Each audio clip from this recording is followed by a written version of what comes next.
Welcome to our channel. Today we how to disable microphone permission prompts in React Native easy tutorial. Open your React Native project in your preferred code editor.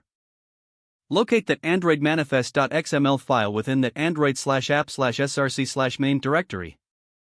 In this file, find the line that requests microphone permissions. It typically looks like this: uses permission Android in name equals android.permission.record_audio/. To disable the permission prompts, you need to remove or comment out this line. You can comment out the line by placing before and after it. After commenting, save the changes to the Android manifest.xml file. Next, open the mainActivity.java file located in the same android/app/src/main/java/com/your project/direct. Add the following import statement at the top: import android.content.pm.packageManager. Scroll down to find the onCreate method. Inside onCreate, add the following snippet to handle microphone permissions programmatically. Check the permission status using context.compat.checkSelf-permission. If the permission is granted, proceed with your functionality.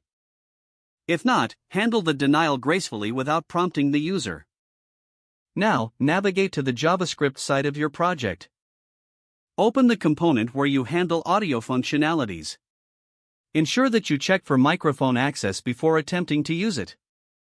This way, you can manage features more smoothly without interruption. Finally, run your application on an emulator or device to test the changes.